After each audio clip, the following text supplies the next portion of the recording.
J'ai d'abord dans la collection Accent tonique, poésie de chez L'Harmattan. C'est le deuxième livre que j'ai écrit chez L'Harmattan, mon premier étant dans la collection Encre de vie.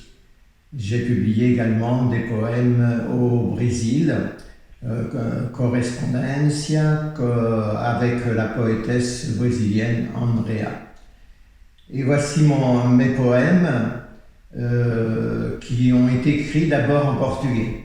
Sou nomade, comme minha cigana, viajo, todos os sonhos meus, escalar montanhas, zarpar rumo aos céus. Je suis nomade, avec ma tzigane, voyage tous mes rêves, escalader les montagnes, lever l'ancre en direction du ciel. C'est aussi de la liberté qu'il y a chez les tziganes qui m'a fasciné dès mon adolescence. Que c'est bon d'aller et venir, libre comme une tzigane, au parfum d'allégresse. Elles détiennent aussi ce mystère, le secret de la vie. Déjà que les yeux ne peuvent voir que les choses que seul le cœur peut saisir.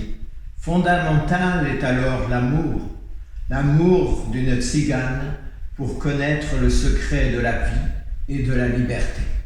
J'ai commencé quelques poèmes sur les tziganes dès mon adolescence, parce que les tziganes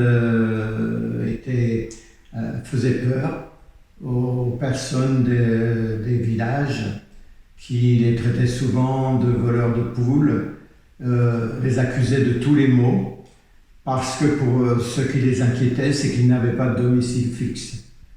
Et du coup, par réaction, je me suis mis à écrire des poèmes sur les tziganes. Et l'un des premiers parle justement de cette peur des gens de chez nous. Et je l'avais écrit en gallo de Haute-Bretagne. Les garçailles de Sénou avaient un grand tout des comédiennes fronteux, ou le cotillon barioleux, d'un petit point rapideux, ou ben nous en crowdeux. Nonna, les garçailles ne veillent point, las yeux-tries des cuivres qui nous préchaignent du soleil de la vie. Les garçailles ne veillent plus que des monciaux pio sur la grande pièce. C'est l'un des poèmes qui a été publié dans mon premier livre de poésie.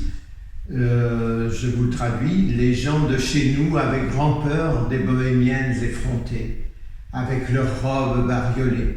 N'allaient-elles pas voler ou bien nous ensorceler? Non, les gens ne voyaient pas le regard des femmes qui leur parlaient du soleil de la vie. Les gens ne voyaient plus que des tas de chiffons sur leurs grandes places. En général, les gitans s'installaient sur la place du village où ils disaient la bonne aventure et aussi donnaient des petits spectacles de cirque. Mais cette peur des tziganes, on la retrouve aussi dans les autres pays européens et même au Brésil. Il faut savoir que les tziganes sont arrivés au Brésil au XVIe siècle. Dans les années 1560, les Portugais ont voulu s'en débarrasser et les ont envoyés dans leur colonie brésilienne. Cette colonie, finalement, comporte aujourd'hui à peu près 500 000 tziganes au Brésil, qui se trouvent dans différentes régions, et notamment dans celle de Minas Gerais, où j'ai pu les rencontrer avec un musicien de jazz manouche. Et ça a été pour moi l'occasion de parler, de revenir sur leur histoire, comme je le marque dans le préambule de mon livre.